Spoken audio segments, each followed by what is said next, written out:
A gente continua, né? A gente ainda está entrando no texto do terror de Isaac ao abade Jesus, não é isso? Semana passada, nós vimos uma introdução ao texto muito genérica e pouco pontual. Mas é óbvio que, para explicar, eu não preciso seguir o texto como ele foi confeccionado, na ordem que ele foi confeccionado. Porque, às vezes, quando eu escrevo textos para livros, para capítulos de livros, uma coisa é você didaticamente querer explicar ali no texto, no livro. A outra é você didaticamente querer apresentar em forma de aula, que é muito diferente. Os exemplos vêm, você mistura, você cria mesclas, você vê outros temas que fortalecem aquele. Então, eu vou largar um pouco a sequência do texto, mas vou ficar com o conteúdo do texto, entendeu? É isso que nos interessa aqui. E vou tentar problematizar o texto. Falar assim, ó, qual é o problema que esse texto está querendo levantar? O que ele está querendo trabalhar? Por que isso é uma questão importante para esse autor e para tanta gente hoje? Por que o problema da imagem é um problema tão relevante, sabe? Por que isso produz, de um lado, tanta violência e pode também produzir tanta libertação, né? Recentemente, uma teóloga me ligou, mandou uma mensagem querendo saber de um texto do Rubem Alves, que ela ia fazer uma pregação numa igreja e tal. E ela mandou para mim, Alexandre, você sabe onde fica esse texto tal do Rubem Alves? E, por sinal, eu tinha escrito, eu e o Edson, estamos escrevendo um livro dois livros sobre o Rubem Alves. Um já está pronto. E o outro é menorzinho, a gente está fazendo aos pouquinhos. Esse mês deve terminar. Daquela semana, eu tinha acabado de escrever um capítulo desse segundo livro que falava desse texto. Então eu estava com ele fresco na cabeça, assim, não foi nada. Eu falei, ó, tá no livro tal. Esse aí que você está perguntando tá no livro tal. Aí ela, pô, beleza. Me agradeceu. 3 dias depois, ela falou assim, você sabe onde está o texto tal? Aí eu sabia, por causa do texto. Eu falei, olha, você me pegou no dia de sorte, você tá com dia de sorte, esse eu sei. E eu sabia de cabeça, você está no livro tal também, no outro livro. Aí ela, poxa, me agradeceu e falou: olha, eu vou fazer a mensagem na igreja do Henrique Vieira até. E depois você dá uma olhada lá, e no meio da fala dela, ela fala: olha, eu tenho um amigo, sabe esses amigos que você liga, que sabe as questões de cabeça? Mal sabia ela que eu estava com o negócio na minha frente, né? E aí ela fez assim, tá. E o que que dizia, o que que ela queria com o texto? Ela queria mostrar que quando você usa, no caso Rubem Alves, para confrontar um texto antiquíssimo, sei lá, de 3.000 anos atrás, aquilo traz imagens que têm muito mais a ver com o seu tempo do que as imagens que são usadas num contexto no qual você não está presente. E o que ela queria fazer, ela não falou o que a gente está falando aqui, mas o que ela queria mostrar é que, se você recontextualizar o texto, recontextualizar, e se você ressignificar as imagens, mesmo que você não utilize as imagens que foram usadas lá, você consegue compreender de maneira análoga, ou seja, numa relação proporcional, isso que significa analogia em grega, proporcionalidade, né? Você consegue entender que essas palavras para hoje, no contexto atual, em diálogo com aquelas palavras em um contexto de 3.000 anos atrás, conseguem ter uma experiência proporcionalmente semelhante àquela, entende? E ela queria fazer isso com os textos do Rubem Alves. E ela fez, a fala dela foi muito bonita. Ela sacou o negócio. E ela conseguiu trazer o texto de lá para cá. Mas quando ela trouxe de lá para cá, ela se viu obrigada a fazer o quê? A mudar as imagens. E você ouvia ela falando assim, caramba, faz muito sentido, é isso mesmo. Entendeu? Isso é uma arte dificílima. Isso é uma arte difícil. Porque, por um lado, a gente tem que ter respeito a um contexto que não é nosso. A imagens que não são nossas e que têm a ver com aqueles contextos. A gente tem que entrar em diálogo com esses contextos, com essas imagens. Mas, ao mesmo tempo, a gente tem que ter a sabedoria, a criatividade de trazer isso para cá, mas não para copiar. Entende? Então, há uma linha que consegue, assim, que transpassa dois extremos. Que esse autor, que o outro que nós vamos ler, a gente vai ler mais dois. Esses autores estão querendo, e que para a gente vai ver que isso é muito óbvio. Tem dois extremos que a gente consegue superar. Que o primeiro é achar o seguinte: eu tenho que entrar num contexto de 3.000 anos atrás e eu tenho que matar 2023, entendeu? O outro, eu tenho que matar 3.000 anos atrás e tenho que ficar com 2023, entendeu? Esses são dois extremos. Agora, não é para você pegar um e juntar no outro, isso aqui não é joguinho de Lego, sabe? A gente não está na Palestina, na região da Palestina, no Oriente Médio, sabe? Na época de Jesus, há 2.000 anos, ninguém tá. Vocês estão, eu não tô. A gente faz vários estudos para se aproximar e a gente entra ali sabendo que aquilo ali é algo que tem que gerar estranhamento na gente, porque não faz parte do nosso tempo, porque a gente não fala aquele idioma, porque a gente não veste aquelas roupas, porque a gente não fala aquelas palavras, entende? Então é uma relação de estranhamento. Mas, ao mesmo tempo, a gente tem que ter intimidade com aquele estranhamento. O que há de estranho ali, de alguma forma, tem que ser íntimo para a gente. Então, ao ter essa relação de estranhamento e, ao mesmo tempo, ao se apropriar do nosso tempo a partir desse estranhamento, a gente vai criar algo. Mas a questão é como a gente vai criar esse algo? Só porque a gente está afim? Eu posso falar qualquer coisa? Claro que eu não posso falar qualquer coisa. Entende? Então, há alguma coisa nesses estudos que estão dizendo para a gente: olha, essa arte de interpretar, ela tem que superar extremos, mas, ao mesmo tempo, ela tem que nos trazer para um outro tipo de conhecimento que faz uso do intelecto, faz uso dos conceitos, faz uso dos estudos. Sabe, outro dia eu estava pensando, eu e outras pessoas que vivemos no âmbito acadêmico, quanto a gente tem que ler numa semana, a quantidade de teses de doutorado. Eu fiz agora 6 participações em banca, gente. Chego aqui, tese de 340 páginas, 400 páginas, sabe? Porra, você tem que estar. E fora que eu estou lendo para outras coisas, preparar aula, escrever texto. Tá? É um negócio assim. E você tem que ler com velocidade e anotar. Outra coisa a gente lê, lê, lê, lê, lê, lê, lê. Isso é necessário, óbvio. A gente está lendo um texto aqui, tem um intelectual aqui falando com a gente está dialogando com esse cara. Mas isso só não basta. A gente viu semana passada, tem um outro âmbito de conhecimento, que é um conhecimento de base experiencial.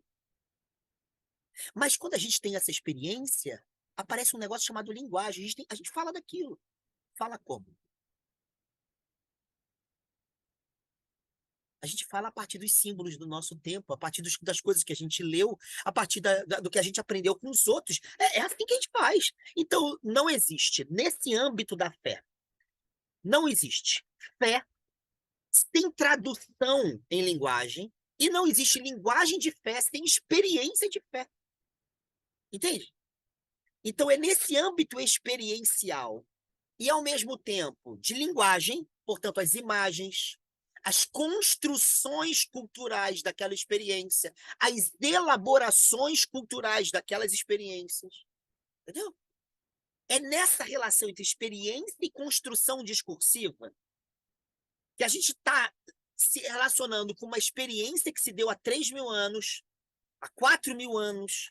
Tem textos, né? Ou então tem referências a eventos de 5.000 anos, ainda que sejam todas fictícias, não importa isso para a gente. Entende o que eu estou dizendo? O judaísmo diz que tem quase 5.800 anos de história, né? Eles comemoram quase 5.800 anos esse ano. Quase. A gente é só 2023. Os caras têm mais que o dobro, né? Então, eles se referem a esses eventos. Como? Claro que literariamente. Mas o que eles estão se referindo são experiências, que, independentemente da cronologia, elas se dão em outros lugares. É claro que elas se dão em outros lugares. E como que esses outros lugares, a nossa experiência no lugar que é o nosso, a relação de diálogo com esses outros lugares, como que isso consegue fazer a gente criar imagens que sejam significativas para o nosso tempo, em diálogo com outros tempos que não são nossos. Entendeu? Então não basta só a questão intelectual, não basta. Claro que não. Mas não basta só a questão de experiência. Por quê? Porque ela tem que se traduzir, ela tem que ser elaborada em discurso. Entende? E quando a gente fala um discurso, a gente está falando de um legado cultural. Geralmente, a gente está operacionalizando palavras, categorias e símbolos que estão engessados na nossa tradição. Entendeu o que eu estou dizendo? Por exemplo, a gente lê lá Davi e Jônatan. Aí a gente olha para aquilo e fala homossexualidade, homoerotismo. Pô, mas essas categorias são do século XIX. Entendeu? Quer dizer que não poderia existir amor entre dois homens? Poderia, claro que pode. Claro que pode, isso aí não é problema. Mas a maneira da gente pensar as relações entre pessoas do mesmo gênero, essa maneira tem a ver com o nosso tempo. E com isso, a gente está condicionando, a gente está usando uma categoria, uma maneira específica de pensar que nasce no século XIX para falar de um texto literário que tem mais de 100 séculos antes de Cristo. Entende o que eu estou falando? É muita distância. Então, é óbvio que não basta só o nível da experiência. A gente também tem que ter uma relação crítica com as palavras, com as imagens, com os conceitos, com os símbolos, é claro. Então, não é um trabalho fácil, é isso que eu estou querendo dizer, entendeu? Estudar essas coisas não é para amador, entende? A gente vai entrando, vai mergulhando, estudar, entende? Eu estou falando da experiência da espiritualidade cotidiana, isso é outra coisa. Isso tem uma simplicidade necessária. Eu estou falando de estudo. Estudo para você falar, para você dar uma aula, para você discutir um texto. A gente tem que estudar e tem que experienciar. Tem o problema? Alexandre, Fala, Samuel. eu até entendo a busca dos exegetas, dos biblistas, em tentar descobrir os contextos, as mensagens dos escritores, as várias camadas presentes no texto, dentro daquele Sitzleben, daquele contexto e tal, mas quando eles começam a criticar nós, intérpretes de, vamos dizer assim, adeptos do método alegórico, tratando-nos como desonestos em relação ao que os autores destes textos quiseram dizer, sobretudo a crítica aos pastores que fazem desses textos instrumental ou para a libertação ou para a opressão, e que todos nós, com pressupostos de libertação em relação aos direitos humanos e outros contrários a isso, todos são farinhas do mesmo saco porque fazem alegoria do texto. O que que você me fala dessa crítica? Te incomoda, não incomoda? Me incomoda um pouco, não vou mentir, não. Eu faço isso, Eu, faz. eu ouço, assim, mas é porque a gente teria que entrar em outros pressupostos aqui, né, que estão um pouquinho fora desse texto. É Tá. porque a interpretação alegórica ela tem um perigo, que é ela metaforizar demais e esquecer as matrizes de onde as metáforas surgiram, entende?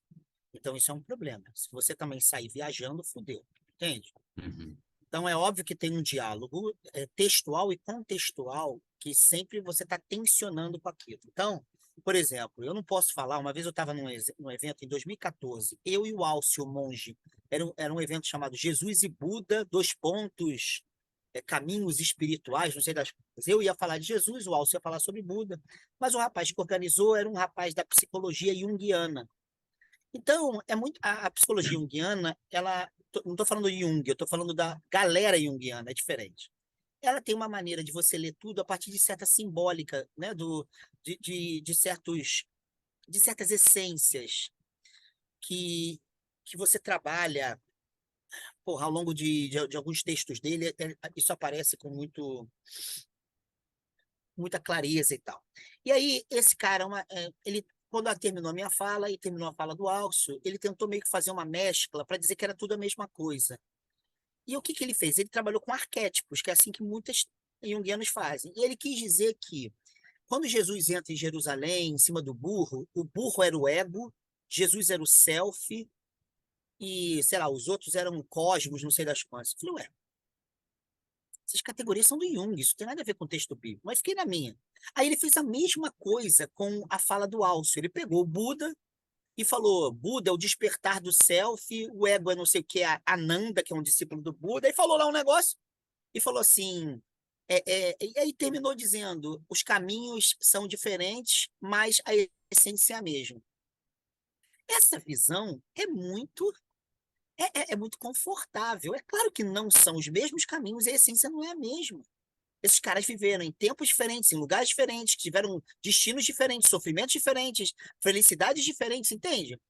Você mata a riqueza da pluralidade, você tem que entrar no contexto de cada um deles. É claro que há semelhanças em Buda e Jesus, óbvio que há. Para você dizer que eles são a mesma coisa, e se você fizer isso, você arrebenta a riqueza. Então, o que que ele fez? Ele pegou um texto, e esse é o perigo das interpretações alegóricas, é que ele pega e a alegoria é isso, você pode ir. Então é óbvio que você tem que dar voos alegóricos. A questão é você não se perder nos lugares onde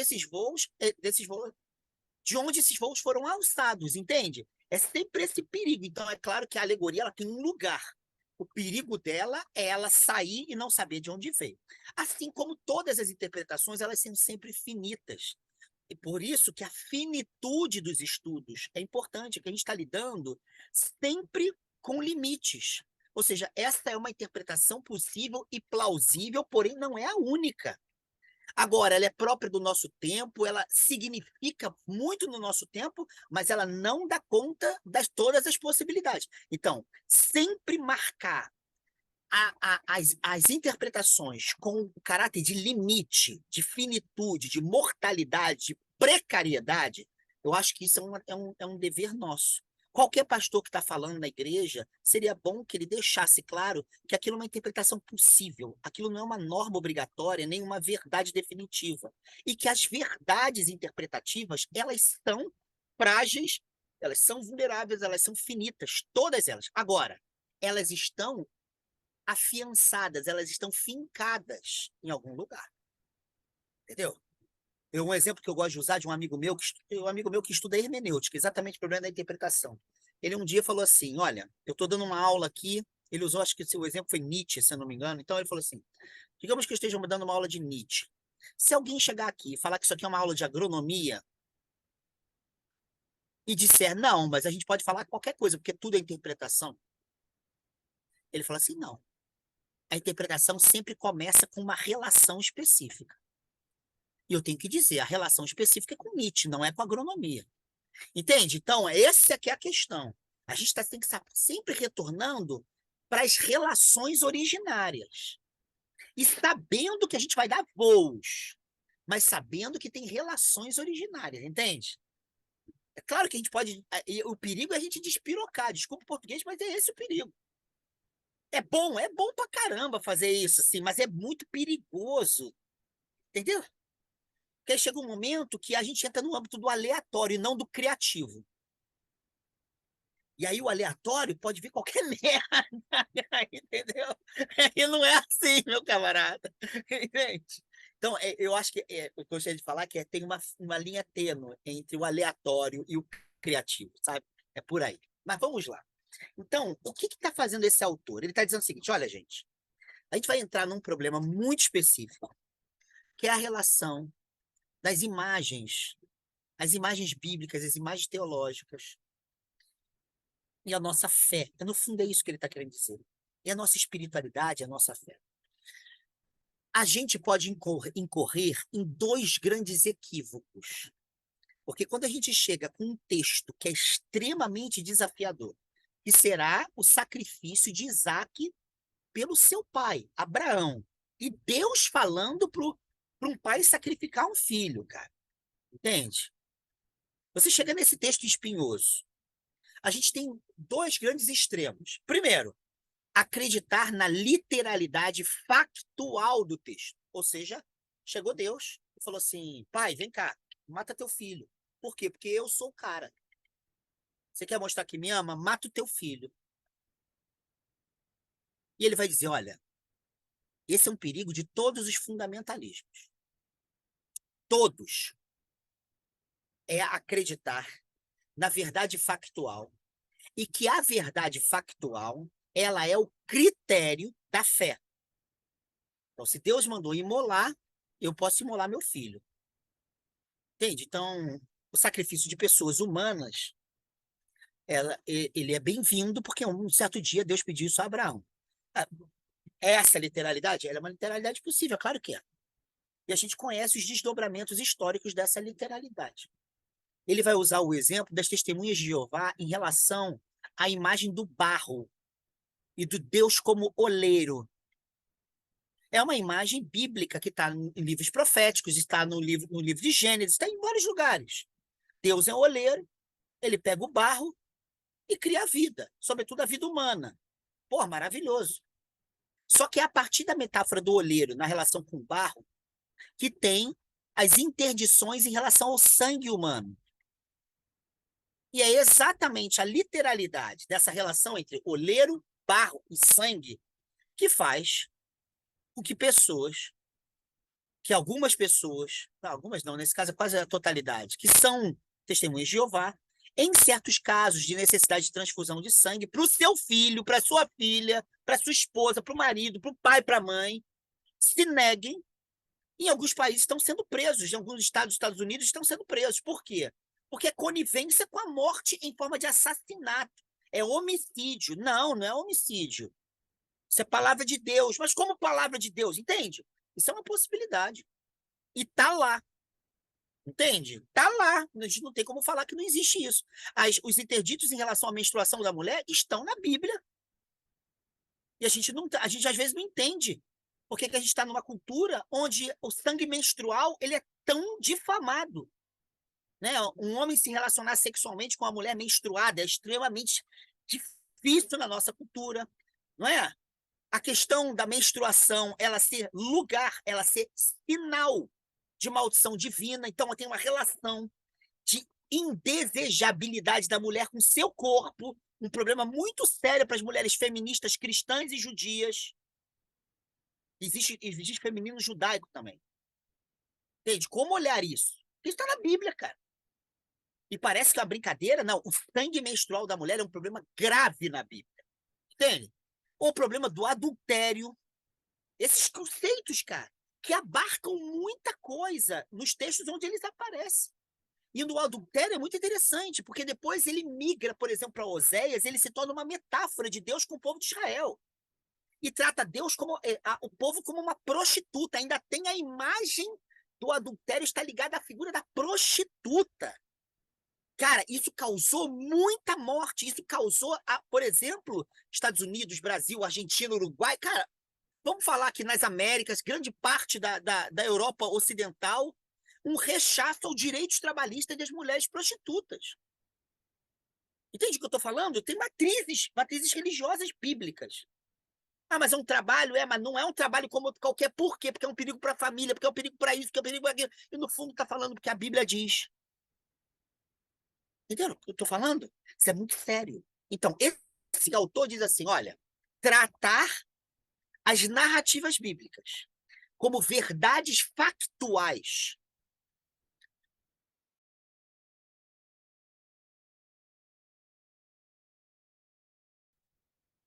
E ele não vai ficar discutindo a origem do fundamentalismo, porque senão é protestante e presbiteriana. O fundamentalismo é uma doutrina presbiteriana.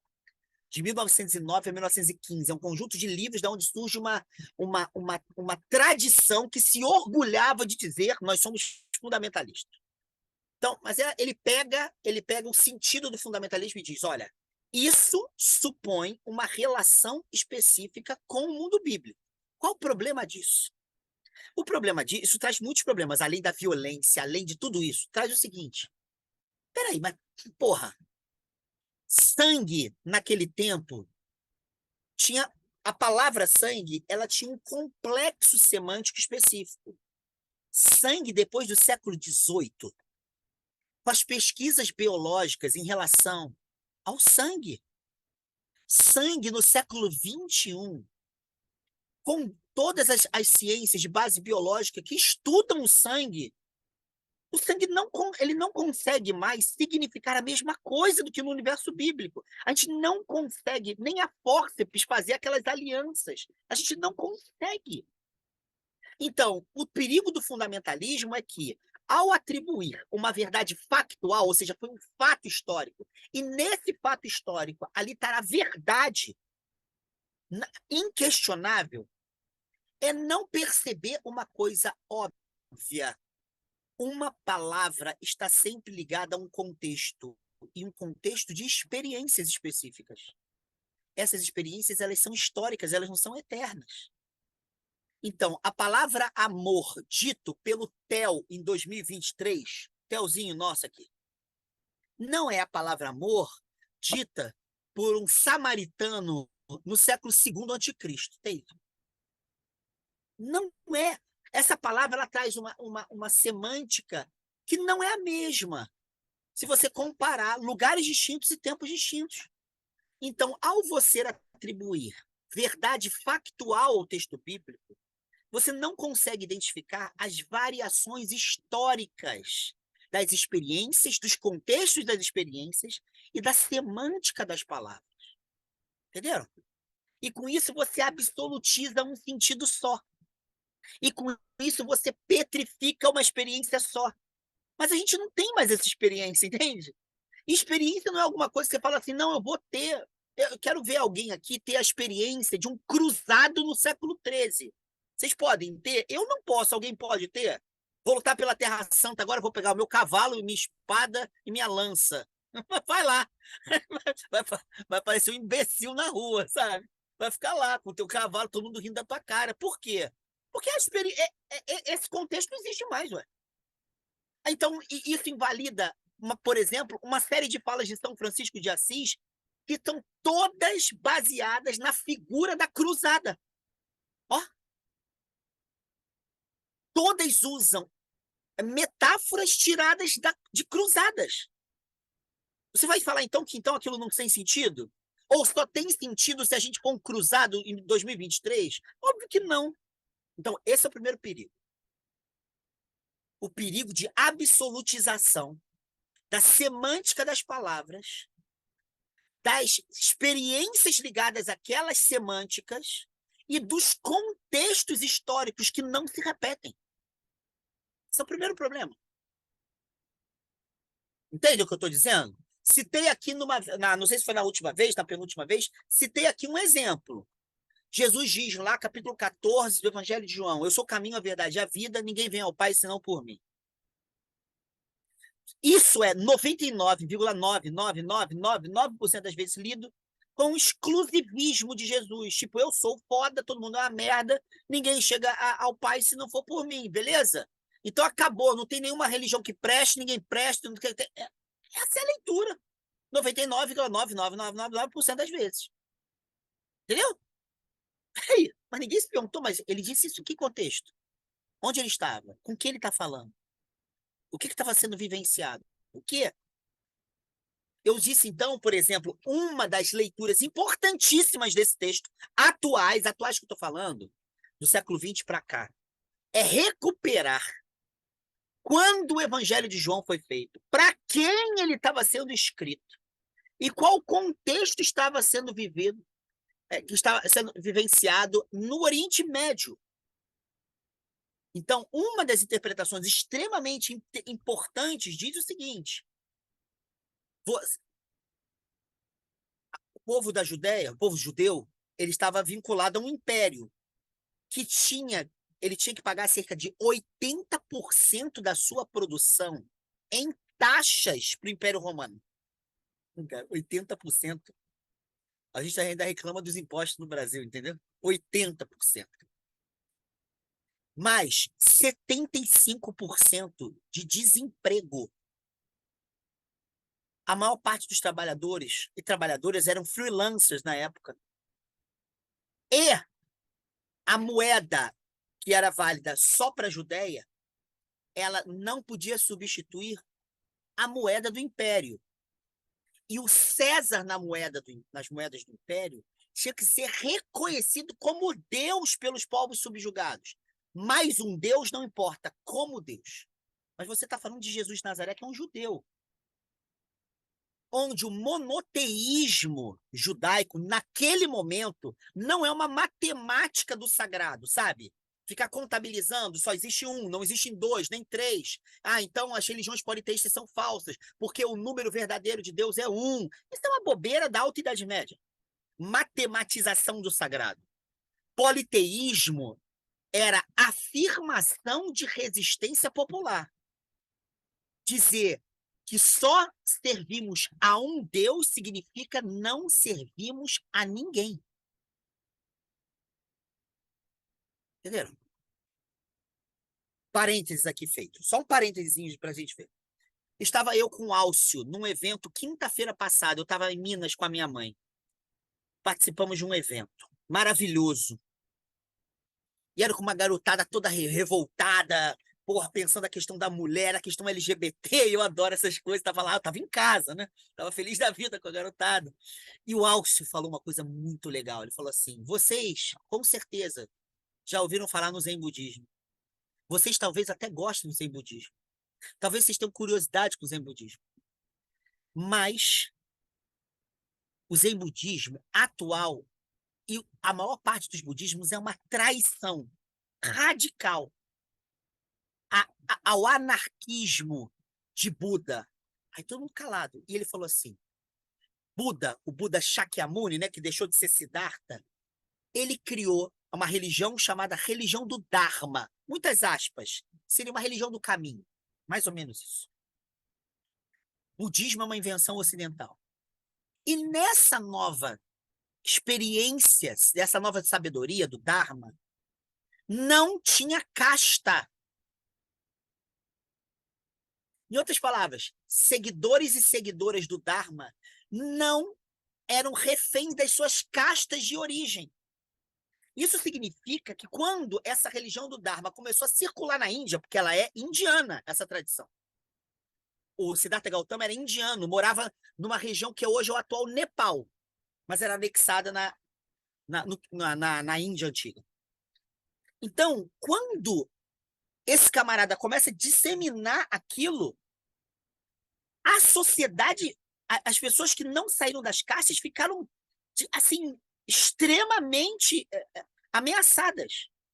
Porque tinha um camarada que cagava e andava para a hierarquia de castas. Aí o que o Alcio falou muito bem é que, em seguida, fizeram um manejo político para enquadrar as tradições do Dharma na sociedade de castas. Então, o que veio para o Ocidente é um budismo vendido às sociedades de hierarquização das pessoas. E aí ele falou o seguinte: o budismo que vocês ouviram falar é um budismo burguês, é um budismo de elite, e não um budismo para além das castas. Entende o que eu estou falando? Vamos agora pegar, então, essa interpretação lá de João 14. E vamos falar o seguinte: esse texto ele não necessariamente foi dito historicamente por Jesus de Nazaré.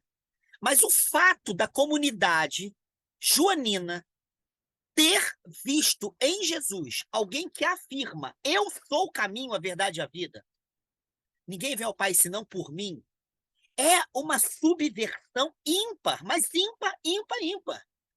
É um ato de inadequação histórica, é um ato de subversão histórica. Isso é a manutenção do caráter anárquico e subversivo do monoteísmo de Israel. Nós não servimos ao faraó. O faraó não é Deus. É isso que está em jogo no Êxodo. Só o Senhor é o nosso Deus. A gente não entende o que é o monoteísmo porque a gente ficou nessa matemática ridícula do sagrado. Mas o monoteísmo, como invalidação de poderes políticos, sociais, econômicos, de gênero, de raça, de sujeição dos nossos corpos e das nossas vidas, cara, isso é de uma potência libertadora. Entende o que eu estou dizendo? É igual a Buda. O Dharma não tem classe. O Dharma não tem hierarquia. Cara, isso é muito maluco, cara. Mas imediatamente, não é que a gente conseguiu fazer de Jesus um novo imperador, entende? Então, a primeira coisa que é importantíssimo, né, na leitura do Andrés Torres Queiruga é não cair na empáfia da literalidade histórica e dos sentidos absolutos. Não cair nessa empáfia. Segundo problema dele é não achar que para resolver esse primeiro problema, a gente diz então, olha, na verdade não existiu nada disso não. Se não existiu nada disso não, então serve o que a gente quiser. Entenderam o que eu estou dizendo? Então serve qualquer coisa que a nossa subjetividade decidir. O exemplo que ele vai usar é do filósofo e teólogo Kierkegaard. É um gênio e que fez uma excelente interpretação. Eu já falei da vez passada, só um pouquinho, tá? Porque ele é muito complexo, tá? Vou deixar de lado. Esse é um autor que eu gosto, que eu estudei, já dei cursos sobre ele, eu gosto muito dele. Mas ele escreveu um livro chamado Temor e Tremor, que ele cita aqui, onde o principal elemento do texto é falar sobre a fé de Abraão, a relação da fé de Abraão com a noção de singularização, ou seja, Abraão ele revela uma fé que nos coloca para além da lei e para além de prazeres fortuitos na vida. E essa experiência da fé, que é muito mais do que a crença a um código religioso, faz com que o ser humano ele se lance por inteiro, vou usar essa expressão que não é dele, está no mistério. E esse mistério, que ele chama de infinito, que é Deus, dá ao ser humano a possibilidade do ser humano ser plenamente quem ele ou quem ela é. E a partir dessa experiência de plenitude, a gente dialoga com os códigos morais, com os códigos religiosos, com os códigos políticos, mas não é refém de nenhum deles. Entende? Então, ele faz uma interpretação muito sui generis e maravilhosa. Um dia a gente pode parar e estudar só esse cara, que eu acho que vocês vão gostar bastante, até porque eu sei mais ou menos como cada pessoa aqui tem, né, uma espécie de forma de pensar e tal. Mas o que esse autor diz é o seguinte: é que isso retira essa visão existencial da fé, retira um dado que é muito importante para a tradição de Israel. Ainda que os textos bíblicos, vez por outra, eles façam referências a eventos históricos, aquilo não é um livro de história, mas é um livro de experiência histórica. O que significa isso, Lúcia? Significa o seguinte, e eu vou dizer uma coisa, isso é uma coisa que eu, na minha fé particular, eu não negocio. Eu não negocio. Isso eu não negocio. Se a minha fé ela não tiver um vínculo com a materialidade da história onde eu vivo, essa fé é um engodo, ela é uma idolatria. Entende? Eu não negocio, isso eu não negocio. Pode falar o que quiser. Ou seja, se não tiver a concretude do lugar histórico onde eu vivo, a fé ela só serve para me alienar. Esse mundo é uma merda. Ah, no outro mundo, quando chegar ao céu, no final dos tempos, entende? Esses discursos que estão sempre projetando para o além ou para o porvir, algo que retira você da concretude histórica onde as suas experiências acontecem. Então, o que esse autor diz? Ele diz assim, gente, mas tem um problema. Quando você retira os textos bíblicos do seu lastro histórico, ainda que os textos eles não sejam factualmente históricos, ou seja, eles retratem a queda do World Trade Center, entendeu? Os textos não têm a finalidade jornalística. Eles não têm, claro que não têm. Eles são textos que são criados pela tradição oral e depois eles são literariamente escritos, é isso mesmo. Mas todos esses textos eles têm vínculos históricos. Eles têm lugares históricos. Eles têm então, uma relação com a história, com a concretude da história. Então, se eu esvaziar a minha relação com os textos bíblicos da materialidade da história, sabe? Por exemplo, a materialidade da nossa história. Tem um negócio chamado Banco Itaú, tem Bradesco, entendeu? Tem Bolsa Família, tem o Lula presidente da República, tem o Biden, tem uma economia planificadora e ao mesmo tempo globalizada. Sabe? A gente está falando disso. A gente está falando de favela. Entende? A gente está falando de materialidade histórica. Porque é ali que os sofrimentos se dão, é ali que os gozos se dão, é ali que a experiência de uma divindade como a divindade de Israel, é ali que ela se dá. Então, ainda que um texto bíblico ele não seja um relato historiográfico, ele não quer fazer jornalismo, ele não quer fazer ciência histórica. Mas ele, às vezes, se refere a acontecimentos históricos. Beleza, mas ele não faz relatos históricos. É isso que eu estou querendo dizer, o que esse autor diz. Ainda assim, eles são textos com vínculo histórico, com concretude histórica. Entenderam? Então, não dá para eu tirar o texto do vínculo com a materialidade das nossas experiências históricas. Entendem? Ah, mas isso aí não existiu. Não, você está certo. A maior parte das coisas não existiram enquanto acontecimento factualmente histórico. Não. Mas tem vínculo com as experiências históricas. Nasceram de um lugar histórico e eles apontam para experiências da história desse povo. Estão falando de choros, de lutas, estão falando de desesperos e de esperanças, estão falando de amor, de justiça, estão falando de desamparo, estão falando de injustiça. Entende? Esses textos eles estão sendo produzidos assim, não de cima para baixo, mas de baixo para cima e para frente. Por isso que o Rubem Alves escreve A Gestação do Futuro, para dizer que a experiência de fato da fé, é uma gravidez de futuro que nasce da história, da materialidade do nosso tempo, das entranhas do nosso tempo, para produzir novos tempos, novas histórias, novas possibilidades, mas nasce dessa concretude. Entenderam? Fala, Lucinha.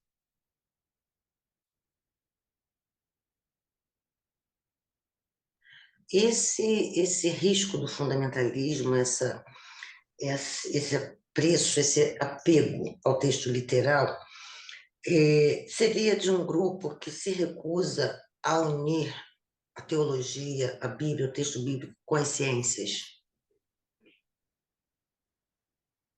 Com as ciências, por um lado, né? Eu não sei se você sabe, a história do conceito de fundamentalismo, ele nasce em reação entre 1909 e 1915, na Universidade de Princeton, Nova Jersey. Um grupo de teólogos presbiterianos escreve um conjunto de livros chamados Fundamentos, né? Por isso fundamentalismo. Fundamentals, A Testimony of the Truth, o testemunho da verdade. Então eles queriam mostrar o conjunto de 12 livros. 12 é um número importante. As 12 tribos de Israel, os 12 apóstolos. 12. Para dizer assim, olha, não negociamos essas certezas.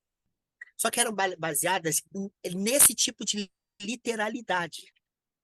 Essa confusão entre o caráter histórico com o fato histórico, entendeu? E aí, a partir disso, construiu-se um edifício de certezas. Como quem diz, não há salvação fora dessas certezas. Nos primeiros 3 anos, venderam só nos Estados Unidos 3 milhões desses 12 livros. Eu estou falando da segunda década do século XX. As pessoas tinham orgulho de falar, eu sou fundamentalista. Isso era uma reação a um movimento teológico do século XIX que atravessou parte do século XX, chamado liberalismo teológico, onde o diálogo com as ciências históricas, ciências naturais, várias ciências, começou a ser forte. Mas aí tem, de novo, os extremos. É isso que esse autor está dizendo aqui. Eu não entrei nesses conceitos porque eles são, assim, tecnicamente mais chatos. Mas é o seguinte, também a galera que começou a dialogar com a ciência falou assim, então se existiu, nada é. Se não existiu, nada é. Entendeu? Então, se isso aqui é uma criação da comunidade, então, será que Jesus existiu? Então, esses critérios, eles servem para certos saberes científicos. Mas isso não serve para uma literatura baseada numa cultura onde esse tipo de conhecimento não tinha nenhum sentido. Então, no século XX é que começaram a redimensionar essas pesquisas. Espera aí, gente. A gente está mexendo com 2 extremos. Ou essa factualidade histórica, esse literalismo estúpido, ou essa destruição de qualquer possibilidade de você falar que existe uma verdade histórica no texto que não é meramente uma verdade factual. Por exemplo, vou citar para você um exemplo muito importante, Lúcia. Eu lia para o meu filho O Pequeno Príncipe, quando ele era pequeno. Eu amo O Pequeno Príncipe. Acabei de escrever um livro que deve sair mês que vem ou no outro, sobre morte, ancestralidade e saudade. E no livro que eu escrevi para o Jonas, o segundo, eu cito uma parte do Pequeno Príncipe. Nesse eu trabalhei melhor. E trabalhei um outro texto que eu vou citar hoje, tá? E O Pequeno Príncipe eu lia para o meu filho e achava que meu filho não estava entendendo nada. Meu filho tinha 4 anos, se eu não me engano. Eu falei, cara, meu filho não está entendendo nada. E aí, um dia eu tô lendo, ele tá parado olhando, olhando, olhando, olhando. E eu falei assim, filho, você quer que o papai feche para dormir? Eu falei assim, não. Eu falei, filho, você tá entendendo? E ele começou a me contar a história, ele estava entendendo tudo. Aí eu perguntei para ele, filho, você acha que isso é verdade? Quero dizer, você acha que isso é verdade? Nós, filhos e filhas da modernidade, a gente acha que a verdade é aquela objetividade histórica, ou seja, aconteceu aquele fato, tinha um príncipe, tinha o reizinho, chegou no planeta do reizinho, que queria que ele fosse seu súdito, existiu isso. Aí o príncipe saiu, encontrou a raposa, e então a raposa falou com o príncipe, de fato. E aí meu filho falou uma coisa óbvia, falou assim, pai, isso é uma historinha. Eu falei, mas você acha que ela é verdade? Aí ele disse, depois de muito tempo, ele falou assim, pro príncipe é. Claro que a literatura é verdadeira. Óbvio que ela é verdadeira. Ela só não é historiograficamente verdadeira. Mas a verdade histórica daquilo. Não verdade da história, uma história que aconteceu, mas a verdade nas nossas histórias, que são sempre colocadas em questão quando a gente está numa obra literária. Um dia vamos estudar aqui um pouco de Dostoiévski para vocês verem se não há verdade pra cacete naqueles livros. Se não há, por exemplo, no personagem do Mishkin, no Idiota, que é o tipo de Cristo para Dostoiévski, uma verdade profunda da vida humana e uma verdade das nossas histórias naquela vida do Mishkin. Vocês vão ler e vão falar, caraca, vamos ler o Grande Inquisidor do Dostoiévski, que é o inquisidor do século XVI na Espanha, em Salamanca, querendo julgar Jesus como se Jesus fosse um herege. Vocês vão ver como tem verdade, como tem história daquilo, como tem materialidade, como aquilo tem densidade, como aquilo tem concretude. Ah, mas aconteceu mesmo? Isso é pergunta de adulto otário. Então, a gente sempre ficou refém desses critérios. Ou seja, ou é factualmente existente, ou não é factualmente existente. Mas existem outras experiências históricas que não se reduzem ao factualmente presente, entende? Há outras experiências, é só você ler literatura. Quem lê literatura sabe disso. Tem muita verdade, como disse o Guimarães Rosa, um clássico do Guimarães Rosa. A literatura ela é verdadeira porque é inventada. Mas não é invencionice. Literatura não é invencionice, entende? Vocês sabem da história de um autor que eu nem gosto tanto no Brasil, tá? Eu li, mas eu não gosto tanto, assim, não é o cara que mais... Eu gosto muito mais do Guimarães Rosa, é o autor no Brasil, da língua portuguesa, eu acho mais importante do planeta. Mas o Jorge Amado, ele estava terminando Dona Flor e seus 2 maridos, ele não conseguia terminar. Ele não conseguia terminar.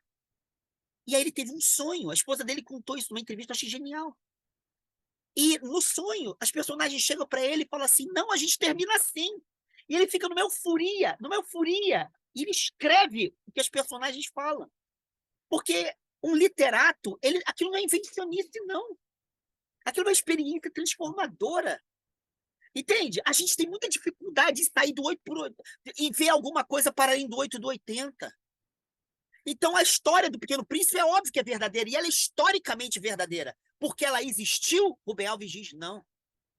Ele diz, as histórias, ele bota com a letra E, mesmo que a gramática portuguesa tenha mudado, ele bota de propósito, antes da morte. As histórias não falam do que aconteceu, mas do que sempre pode acontecer. Portanto, são histórias que valem para sempre. Entende o que eu estou querendo dizer? A história com H aconteceu uma vez e jamais se repete, diz ele. Portanto, elas só falam do que foi e não do que pode ser sempre. Então, há outras experiências da história que não estão baseadas nessa noção de história que a gente acha. Ah, então quer dizer que Jesus foi lá e secou a figueira? Mesmo? Mesmo, claro. Claro que é mesmo. Ah, mas você estava lá para ver? Deixa de ser idiota, rapaz. Você está de sacanagem comigo? É isso que você está falando? Você está de sacanagem comigo? Você quer validar um critério cientificista da ciência histórica que nasce no século XVIII com um cara chamado Jean-Baptiste Vico, para um livro da Bíblia, para o Corão, para o Tao Te Ching chinês, para os sutras budistas. Aquela é uma outra experiência histórica que não tem a ver com esses critérios, mas aquilo tem a ver com história, com materialidade, com vitalidade concreta, entende? Vou usar um exemplo aqui. Hoje eu vou ficar nisso, tá? Vou usar o exemplo que eu usei no livro. Quem me ensinou foi Rubem Alves. Depois eu li várias vezes essa história, que eu vou citar várias. E eu posso passar para vocês. Tem um texto do Gabriel Garcia Marques, que é um conto dele de 4 páginas. Talvez a Graça conheça esse texto. A Graça gosta de ler literatura. Esse texto chama-se, se não me engano, a tradução é O Cadáver Mais Bonito do Mundo, ou O Morto Mais Bonito do Mundo. Não sei como é que está traduzido. Eu citei isso agora no livro, vai lá. E a história é fantástica. É uma aldeia ribeirinha que recebe do mar um corpo morto, masculino, grande, fortíssimo. E as crianças estão brincando. E vem o corpo. E ele está cheio de alga, cheio de coisa. E as crianças começam a querer brincar com aquele corpo. Os adultos vêm e tiram o corpo de lá. E as mulheres se reúnem para cuidar do corpo morto. Gabi, cara, a história é emocionante. Essa história serve para muita coisa, tá? Muita. No meu livro serve para falar de um problema específico que não é esse. Mas elas começam a perguntar qual o nome dele. E de repente começam a discutir o nome e elas chegam no consenso o nome do morto. Será que ele amou muitas mulheres? E aí começa a chegar a discutir. De repente, cara, elas começam a criar a vida do morto de tal maneira que os maridos começam a ter ciúme. E aí os homens vão aos outros vilarejos e as outras aldeias que também ficam à beira-mar para saber se aquele morto veio de algum daqueles lugares, e não veio. E, de repente, aquele morto era tão vivo, e ele era tão grande, e ele começou a transmitir tanta vida para a aldeia, que fizeram um funeral dele na água. E aí termina o texto com o Gabriel Garcia Marques dizendo que a luz daquele morto agora iluminou para sempre a aldeia. E ninguém mais viverá como viveu um dia antes de conhecê-lo. Rubem Alves comenta esse texto num livro maravilhoso, onde ele se pergunta qual é a verdade de um texto religioso. É exatamente isso que está dizendo esse cara aqui. Exatamente isso. Ele comenta essa história e ele diz o seguinte: textos religiosos, eles são sempre narrativas que trazem para a história sentidos que a história que conhecemos não traz consigo.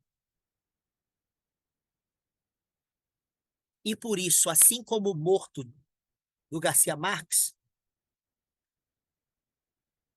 as histórias bíblicas, quando lidas como os escritores escreveram, elas são sempre faróis que iluminam a vida, mesmo que o morto esteja embaixo da água do mar.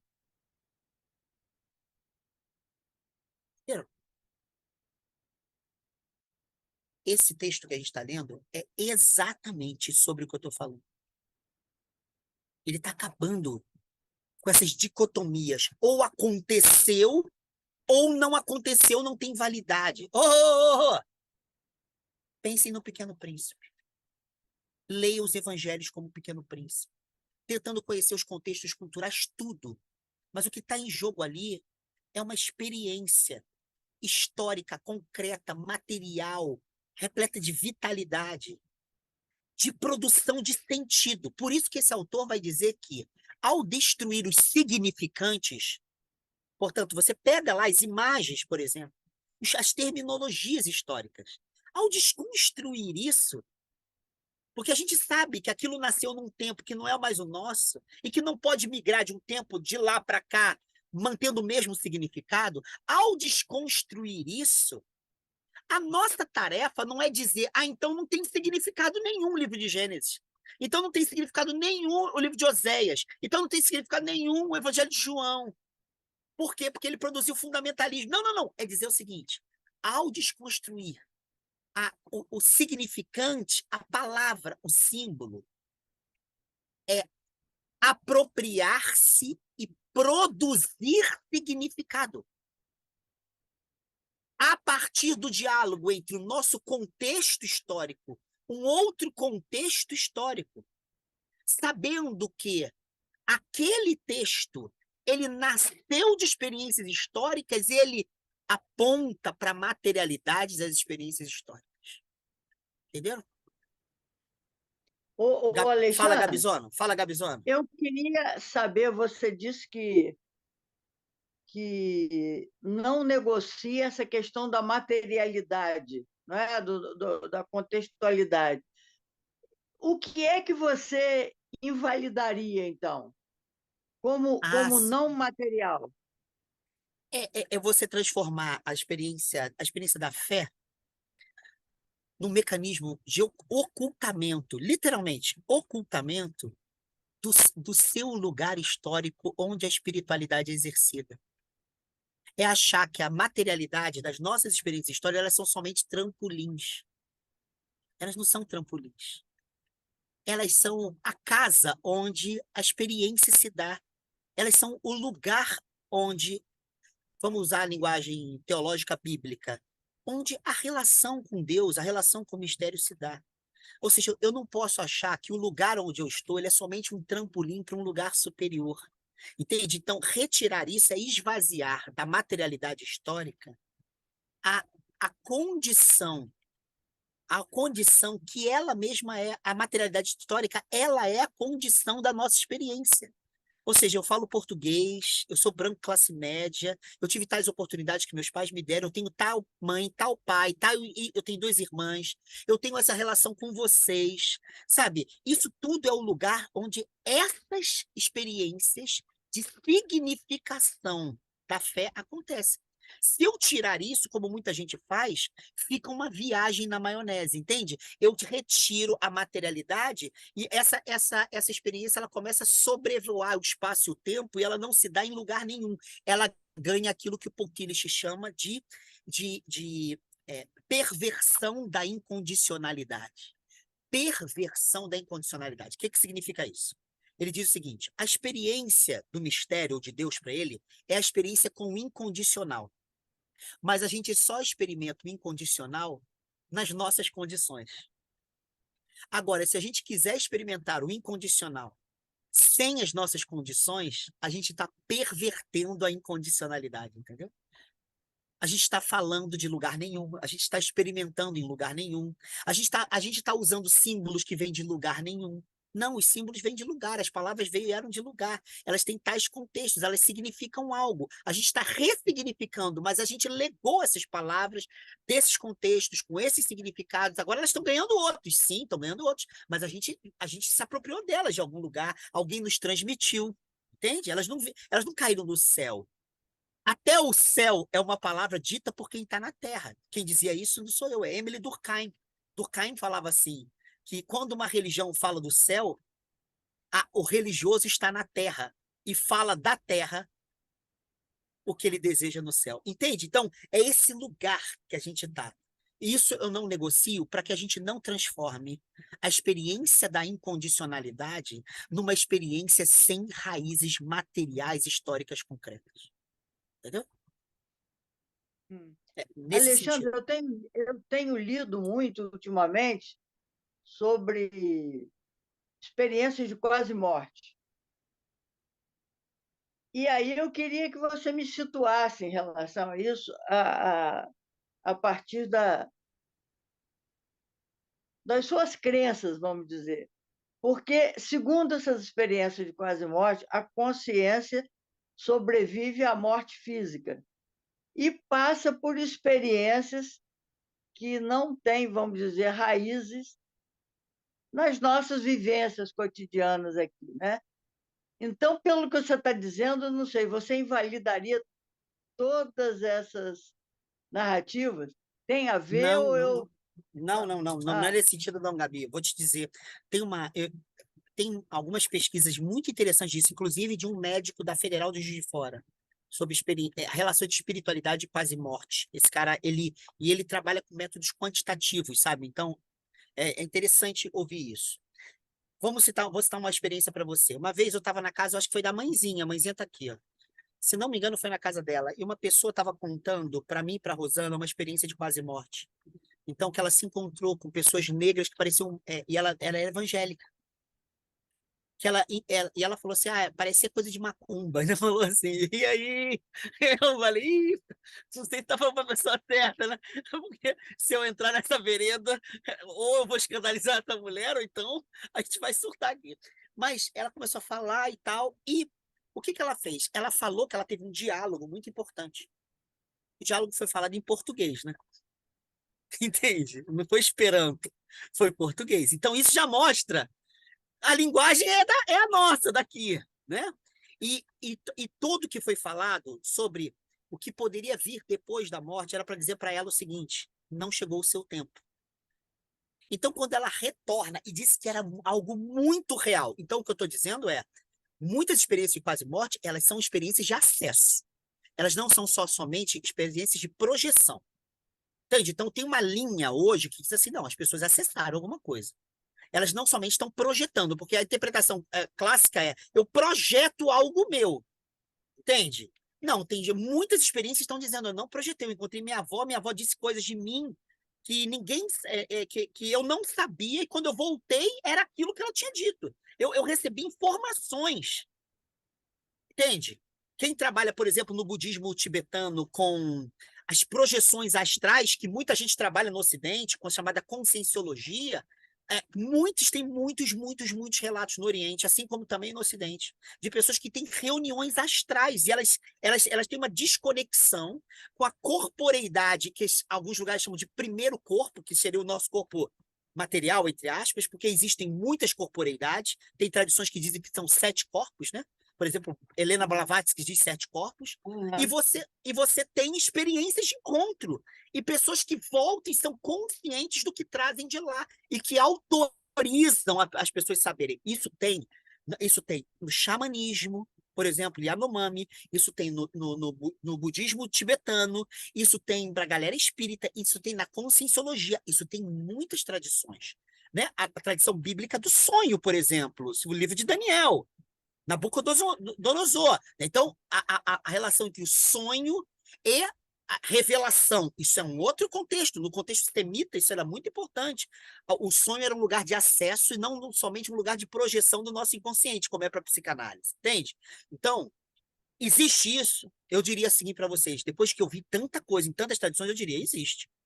Eu não tenho essa facilidade. Dizem que eu tenho, mas eu não tenho. Eu não tenho essa consciência. Agora, posso te falar uma coisa.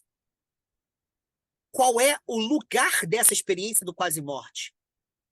A significação da quase-morte, ela aparece quando você retorna. Então, de novo, o significado das palavras, o significado de diálogo, e onde aquilo vai ganhar significação na experiência dessa pessoa é na materialidade da sua experiência concreta. No caso da quase-morte, ela retorna. E o retorno é o lugar onde ela se lembra. Geralmente, as experiências de quase-morte, um amigo meu teve experiência de quase-morte, ele entrou em coma com uma queda de bicicleta. Ele faz duatlon, né? Duatlon. E ele caiu numa descida da estrada de Petrópolis, Rio. Ele caiu e bateu a cabeça no meio-fio. Ele ficou em coma. E ele me encontrou ano passado. A Rosana estava do meu lado. E ele me chama de Xanxan, pra me sacanear. Xanxan, quero te falar uma coisa, cara. E ele era um cara sobre cético e tal. Ele se abriu para mim e falou: cara, eu tive a experiência assim. Aí disse quem ele viu, como foi, a experiência de luz, que muita gente conta, ou de dor também, pessoas contam. E aí ele disse que quando ele foi retornando, ele faz terapia, Até hoje ele não conseguiu retornar, diz que tudo se relativizou. Ele usa essa experiência assim. Aí ele diz assim, até minha relação com a minha mãe, com a minha irmã, tudo se relativizou. Então, a questão é, onde está a significação do quase-morte?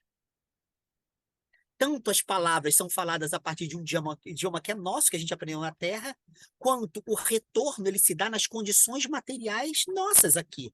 Então, o que eu estou querendo dizer é que não é que não exista o outro. Claro, eu acho que existe não só um mundo, muitos mundos possíveis.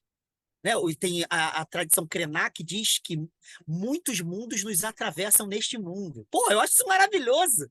São muitos mundos, a gente que é idiota. A gente que é fechado nesse mundinho de merda. São muitos mundos, não é umzinho só, não. Eu acredito nessas tradições indígenas, elas têm muito a nos ensinar. E isso não está na Bíblia, não, porque não faz parte daquela cultura. Agora, a significação disso tudo se dá enquanto a gente está nessa materialidade, dessa condição. Entende? Então, essa materialidade, que é atravessada por outros planos, por outros eixos de sentido, por outros mundos possíveis, ela não pode ser anulada. Senão, as experiências de quase-morte sequer seriam em português, entendeu? Sequer a gente conseguiria comunicar em português, sequer a gente conseguiria dar significação simbólica. É nesse sentido, entendeu, Gabi? Uhum.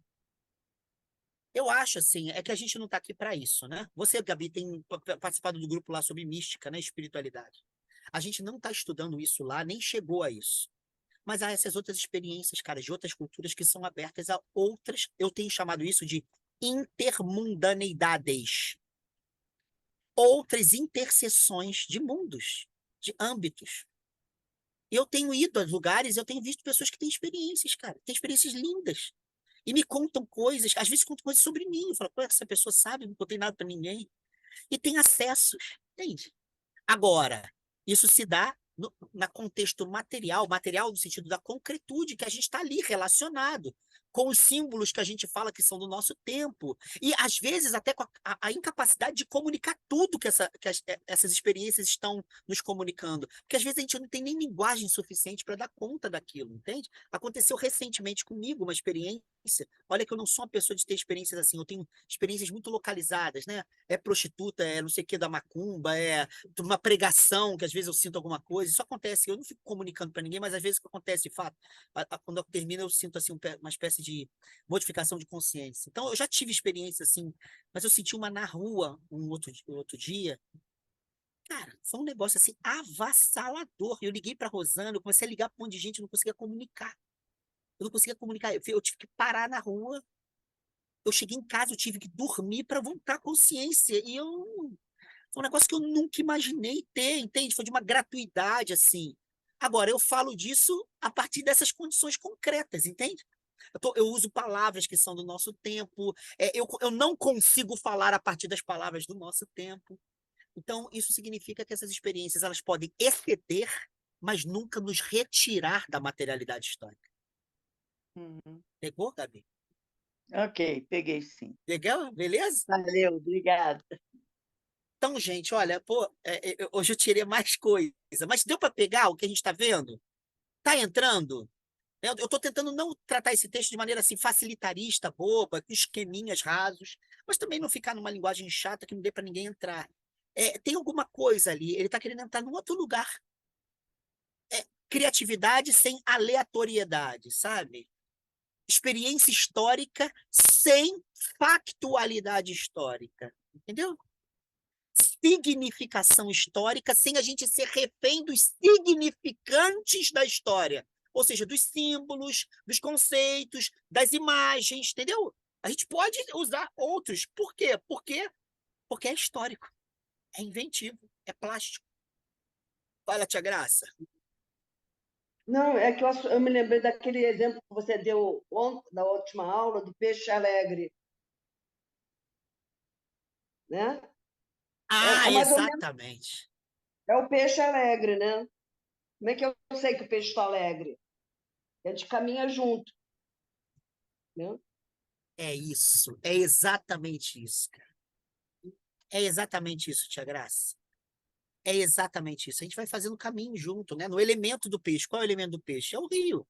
Eu não sou o peixe, mas a gente Ele no fazendo um rio, caminho. eu no caminho, né? É isso, a gente faz aquele lugar ali. Quer ver coisa mais louca? Experiência de compaixão, né? Eu escrevi um livro em 2021 chamado Compaixão e Revolta. E foi um livro para a galera de filosofia, então eu nem divulguei, nem lancei. Inclusive, ele até esgotou. Mas era para uma coleção de filosofia, era coleção chamada Coleção Afetos. Aí me pediram, escrevi. E eu estava pesquisando compaixão em várias tradições, inclusive tradição medieval, tradição bíblica e tal, mas sobretudo no Oriente, onde essa palavra tem muita importância. E aquilo foi me desconstruindo, eu comecei a ver. Eu liguei para o Alcio, ele me mandou um texto em inglês, que foi muito importante para eu entender a riqueza do que essas pessoas pensam de compaixão. E alguma coisa apareceu ali para mim, assim, como evidente, que é porque quando eu, Patrícia, que está aqui, né, a Gildinha também, eu trabalho com pessoas em situação de rua, pessoas em situação de vulnerabilidade, você não consegue trabalhar sendo imune à dor. Você consegue não ser refém da dor, mas imune à dor você não consegue, entendeu? Imunidade a gente não tem, entendeu? Então, é uma relação muito estranha. Porque, por exemplo, eu e a Patrícia, a gente chega lá fazendo mó zona, às vezes. Bota música, fica dançando funk, zoando, música axé. A gente consegue ter alegria sem ser insensível à dor. Isso é difícil. Então, a experiência da compaixão é uma experiência muito estranha, porque ela nos arranca da gente, mas a gente não se aniquila porque a gente é arrancado. A gente consegue fazer a experiência de um lugar que é o nosso, mas sem deixar de estar no lugar que é nosso. Entende? Então, tem alguma coisa ali que excede o nosso lugar, mas não aniquila o nosso lugar. A gente está falando de algo semelhante, análogo a isso. A gente está falando dessa experiência que excede, porém não nos arranca. Excede a história factual, mas é histórico, mas não factual. Entendem? A gente está falando sobre isso. Por isso, ler a Bíblia tem muitas verdades, mas não são verdades factuais, objetivas, são verdades de cunho científico, nada disso, não é isso.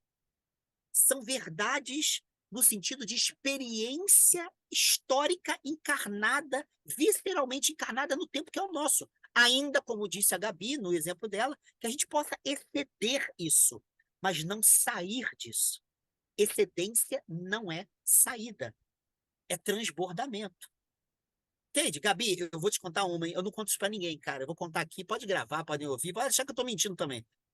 Também se achar também, não precisa se preocupar. Eu conto poucas coisas assim. Não conto nem aqui em casa. Há muitos anos, eu fui a Petrópolis passar 3 dias ou 4 dias de férias de meio do ano. Já era professor da UERJ, então foi 2012. Ou 2013, sabe? 2013. Na casa de uma amiga em Secretário. Essa nossa amiga era uma bruxa, ela gostava de se chamar de bruxa, ela era toda ligada a questões de magia e tal, uma grande amiga, já morreu ela. E ela gostava muito da gente. Um dia ela falou assim, no dia que eu estava indo embora, ela falou, Alexandre, você daria palestra num lugar aqui em Petrópolis, que é no caminho do Rio, você daria uma palestra lá, eu falei de você, queria te apresentar. Eu falei, sobre o que, Cris? Ela falou assim, sobre o que você quiser. Eu falei, pô, Cris, mas o que que é esse grupo, o que que é? Ah, estou começando um trabalho novo, eu não vou te falar não, para ver o que que você acha. Eu falei, pô, ela era tão querida que eu fui. Então, não, foi antes de eu entrar para a UERJ, foi 2009, 2010. Eu já estava no Pedro II, 2010. Aí, Rosana estava grávida, exatamente isso. Aí, chegamos lá, eles estavam começando um trabalho de umbanda, mas ninguém sabia muito bem. Era um negócio... Se eu souber, vai dar ruim. Agora não vou me calar mais. Peraí, mãezinha, é que tá, o áudio saiu aqui. Aí, cara, um negócio muito estranho. Eu falei, vou dar uma palestra, um negócio que tá começando, um pessoal que nem sabia direito o que que era. Tinha uma menina lá, não sabia nada. E falaram assim, olha, fica nesse lugar aqui na palestra, que aqui as coisas fluem. E eu fiquei numa cadeira e pensei, indo para lá, falei, vou falar uma coisa bem básica, já que é um trabalho religioso, vou falar sobre a relação entre espiritualidade e religiosidade, só. Vou contar umas histórias, uma coisa bem básica. Gabi, eu sentei nesse lugar e aí comecei. De repente eu entrei numa sintonia, num negócio assim. Nunca tinha experimentado assim. Como se eu fosse meio que... Como se eu fosse assim, sabe, assim... Assim, como se o meu eu ele fosse diluir em uma coisa maior. E eu ia assim, ia, e o negócio começou a vir várias coisas na minha cabeça, começou a fluir. Chegou um momento assim que eu falei, caraca, que fechou. Pum. E acabou, a pessoa aplaudiu assim, e eu tava tonto. Aí o rapaz chegou e falou assim, olha, não sei se você acredita, a gente está no meio da floresta. Esse lugar ele foi construído literalmente no meio da floresta. Aqui há um portal que indígenas reconheceram, onde muitos ancestrais transmitem sabedorias nas florestas. Aí, a Graça já deve ter ouvido falar sobre isso. Cara, eu não sabia, não me contaram, de propósito, eu experimentei isso. Agora, eu falei outro idioma? Eu falei de quê? Eu estava falando de coisas muito concretas a partir de uma experiência que excedia o meu controle, entende? Então tem uma relação com a história que é uma experiência de excesso, mas não de saída. Há algo que transborda a mera factualidade histórica. Alguém me olhar e falar, o Alexandre está ali, naquele lugarzinho, falando português. Não, tem alguma coisa que estava excedendo. Mas eu estava ali, falando português, com aquelas palavras que todo mundo conhecia. Entendeu? É esse lugar que quer esse autor. E assim, eu tive várias experiências assim, mas em lugares diferentes. A segunda que eu tive muito forte, eu quase achei que eu fosse entrar em transe, de fato em transe, foi quando o Jonas morreu. E eu comecei a pensar no livro lá sobre a morte dele, né, o Cartografias do Luto. Fiz mais ou menos um rascunho em casa, e uma aluna minha, ela era do Frei. Ai, caramba, como é que é o nome lá? Graça, lá na Boiúna. Frei Luís. Frei Luís, lá da Boiúna. Que é uma cidade espírita. E ela perguntou: você pode dar uma palestra lá? Porque eu dei um curso sobre morte, espiritualidade e morte, no Largo do Machado. E ela fez, ela, minha aluna da UERJ, fez esse curso. Ela conhecia todo mundo lá, ligou para a mulher de lá e falou: olha, eu tenho um professor da UERJ, cara, que ele deu um curso, eu estou muito feliz. E eu dei esse curso por causa da morte do Jonas, para preparar o que eu ia escrever no livro, entendeu? Eu faço muito isso. Eu dou um curso assim, eu falo, não, eu vou usar isso aqui, eu tenho que testar esse material. Aí eu fiz isso, e meio que entrou a parada. Olha essa experiência, Gabi, olha essa experiência que é. Isso tem gravado, tá? Se você for lá, você pedir o dia lá, eles conseguem para você, tem a gravação. Eles têm uma TV, que é a TV. Ele tem a TV do Frei Luís lá. Aí, eu cheguei lá, não conhecia ninguém. Ela me levou. Me botaram uma roupa branca, assim, porque eu não podia ficar com outra cor, eu tava com outra cor. Sentei num negócio, uma sala com mais de 500 pessoas, e tinham mais não sei quantas lá fora. Eram quase 3.000 pessoas no total. Telões, assim, eu falei, cara, nunca me senti tão importante. E tinha um ator da Globo lá que participava, umas coisas assim. E tinha um velhinho psicografando.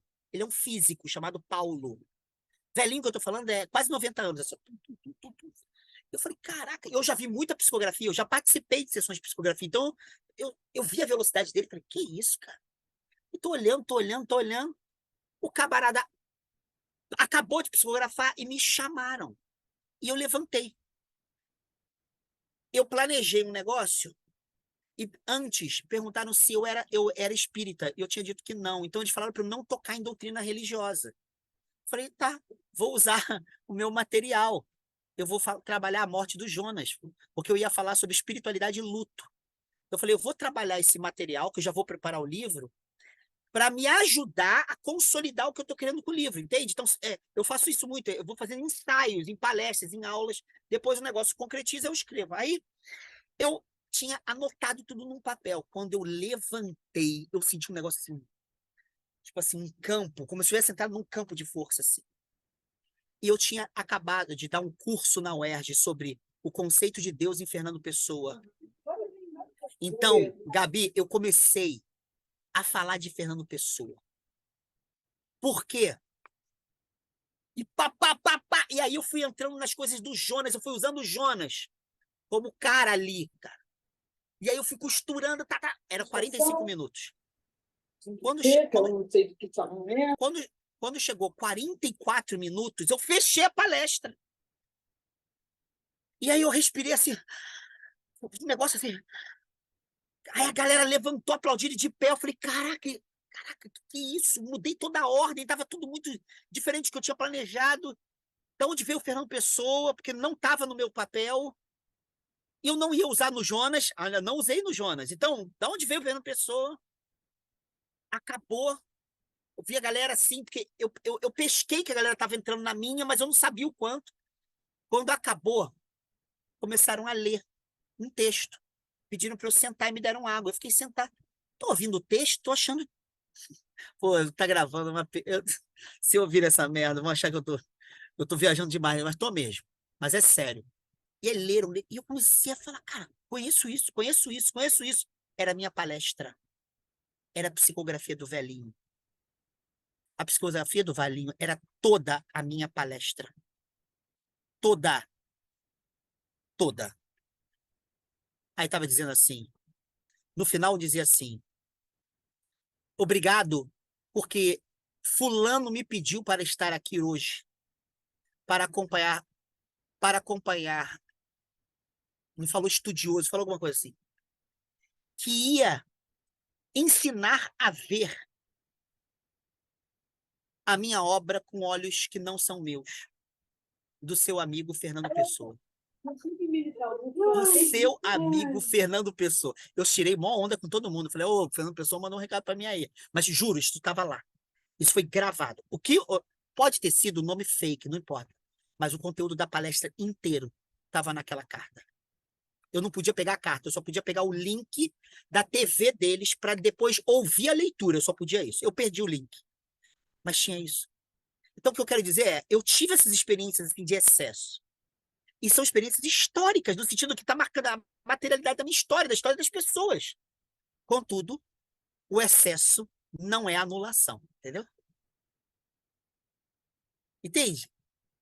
É sobre isso que esse camarada está trabalhando. Eu tenho outras também, tá? Só contei duas, sabe? Para vocês acharem que eu estou despirocando demais. Mas essas duas me marcaram. Então, eu sei que alguma coisa, meu camarada, e que tem uma experiência que não está no nosso comando, sabe? Não tá. Eu sei disso, não tá. Mas a gente tem que estar no nosso comando, o estudo, relação, preparo, sabe? Preparar a aula, eu preparo a aula, toda aula eu preparo. Eu posso chegar aqui e despirocar, posso, mas eu preparo. Claro, está na minha mão, meu amigo. Isso aí é problema meu, entendeu? O resto vem. De onde? Sei lá de onde. Para onde? Também sei lá. Então, semana que vem, eu juro que eu vou chegar à parte mais importante do texto, que é para mostrar que a desconstrução das imagens não é aniquilação dos significados, mas possibilidade de reatualização criativa dos significados, para que possam exercer com a nossa história isso que eu estou dizendo com essas experiências. Experiência de excesso de vitalidade, de significação vital. Entende? No nosso tempo, para o nosso tempo, através do diálogo com outros tempos. É isso.